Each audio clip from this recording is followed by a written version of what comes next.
And it doesn't stop. He just keeps pulling and pulling. Why? Season 4, episode 5 of Invincible has to be one of the most entertaining and, oh dear God, disgusting episodes of the series. So come talk nerdy with me about this Conquest-induced traumatic episode of Invincible. Spoilers ahead.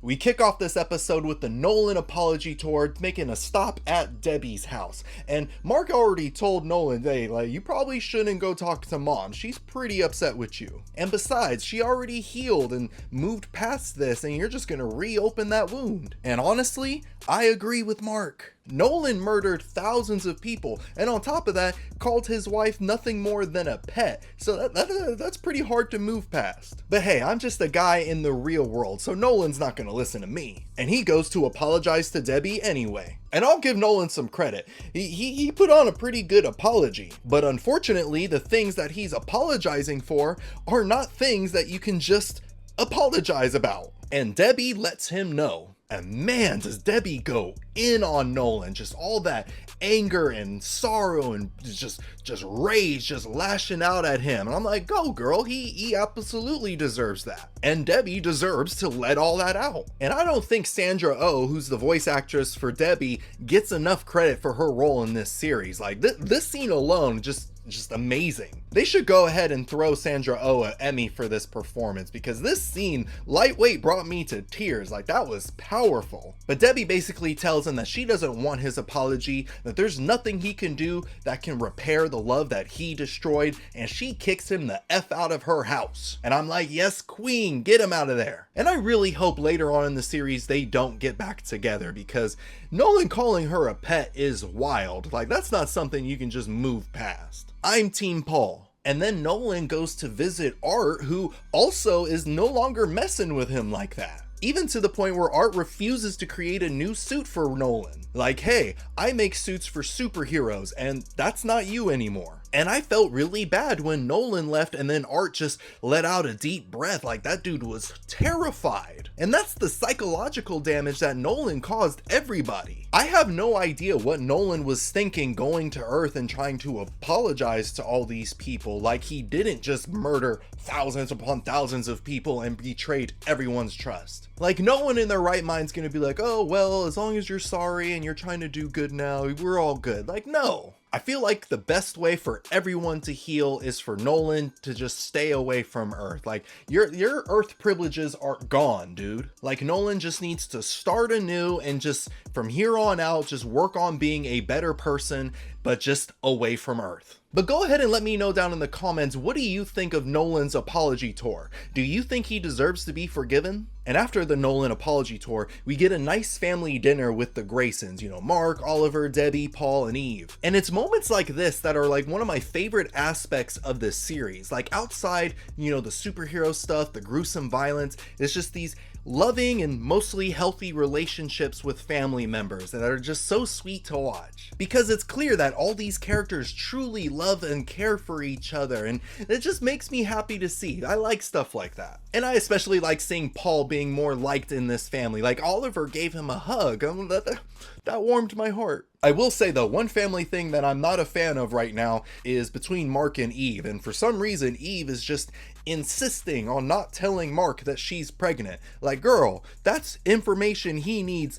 ASAP. This ain't like a, ooh, dang, I accidentally dented his car and just waiting for the right time to tell him. Like, girl, you're pregnant. He's about to be a father and he's about to go off to war against the Viltrumites. Tell him now before he comes back from the Viltrumite war all messed up and traumatized, and then it's like, oh, by the way, here's a fully grown baby. But once again, I'm a normal guy in the real world. They're not gonna listen to me. But speaking of the Viltrumite War, we know that Nolan and Alan the Alien are searching for new allies to fight against the Viltrumites, and one of them being Tech Jacket, who we finally get to meet in this episode. And I gotta say, as soon as Tech Jacket appeared on the screen, I was sold. I'm like, okay, I need a spin-off series of Tech Jacket because they are so awesome. That fight scene with her against that electric monster, super dope, and she's already proven that she's incredibly powerful after we saw her soloing an evil Invincible variant last season. So she's definitely a superhero that you want on your side. But I just learned, because I haven't read the comics yet,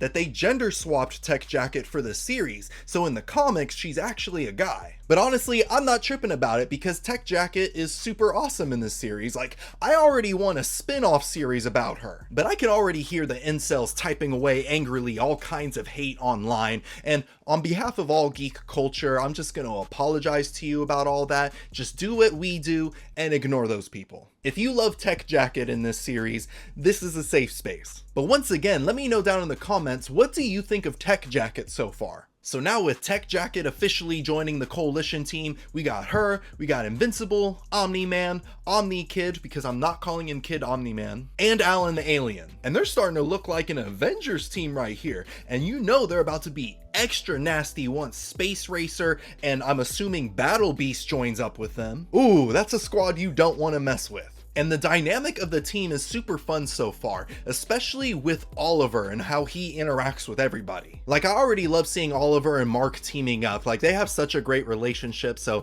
they're always fun together. And over here, between Oliver and Nolan, you get a bunch of drama because Oliver is still upset about Nolan not visiting him while he was on Earth, but there's also like this mysterious other thing that he's upset with him about. And I don't know what it is, but let me know your theories down in the comments. And then over here, you have Oliver and Alan the Alien sparring together, and Alan's teaching him some new moves, which we see Oliver utilizing later, and I'll get to that. But my favorite dynamic has to be between Oliver and Tech Jacket. Like, I loved how they became instant friends, and this is probably very hetero of me, but eventually down the line, I would love to see these two start to go out. If those two start dating, like, I will be so happy because the vibes between them are already vibing. But this whole anti-Viltrumite team is immediately put to the test because Viltrumites show up to jump them. And leading two other Viltrumites is that crazy mofo Conquest. I'm pretty sure as soon as Mark saw Conquest, his first thought was, I'm gonna f up Cecil when I get home. And I gotta give this super team some credit because despite being caught off guard by the Viltrumites, they were doing pretty well. Tech Jacket was holding her own against a full-grown Viltrumite. She was going in on him with all the blasters and stuff. It was epic. And Oliver was putting in his sparring lessons to the test because he was going after Conquest. I was scared for a second, but he was just going bah, bah, bah, bah, bah, just taking all them body shots and kicking him in the back. It was awesome. I was so proud of him. Did he win that fight? No, he was about to get his skull crushed, but still, he's like my child. Every time I see him improve, I'm just like, oh, that's my boy. Oliver is my boy. Oh dang, is Oliver my favorite character? And I was super excited that we got to see just a little bit of Omni-Man versus Conquest, because that was a fight that I was always wondering who would win. And even though it wasn't a decisive finish because everyone's just going after each other, it kind of looked like Conquest was getting the upper hand. But let me know real quick, who do you think wins in a one-on-one fight to the death between Omni-Man and Conquest? But speaking of Conquest, once again, this dude is doing way too much, and it leads to probably the most disgusting moment I've ever seen in this series. So this starts when Invincible and Conquest go at each other again. So I'm like, all right, here we go, round two. And this time Invincible is not holding back. He's definitely got better at fighting since the last time they fought. But while Invincible and Conquest are fighting, Oliver flies away to a nearby planet to get some oxygen. And Conquest, being a menace, chases after Oliver, and this leads to like this jump scare type moment, which like, look at this, like, that's absolutely terrifying. Also really cool. Like, I kind of want that framed and put on my wall. I might need a bigger wall though. But before Conquest can just slice Oliver in half, Invincible shows up and just tackles him, and he just starts going after him, and he tells Conquest, you are never going to breathe again. And I'm like, yes, King, utilize the Mark method. And Invincible just starts choking the life out of Conquest. And Conquest is trying to get out of it, and he starts throwing gut punches and all that, but Invincible is not holding up. And I am so proud of him because Conquest is one of those villains that he has to go. though. But this is the part that made me scream. Conquest impales Invincible with his arm, and I was like, ooh, ow, that hurts, but we've seen people get impaled in this series before, so it was gross, it felt pain, it seemed like it felt painful, but I'm not tripping too much. But then all of Invincible's insides start falling out, and I'm like, and then Conquest starts just oh my god, and it doesn't stop. He just keeps pulling and pulling. Why? It was 4 miles worth of intestines that he was pulling out. I'm just screaming.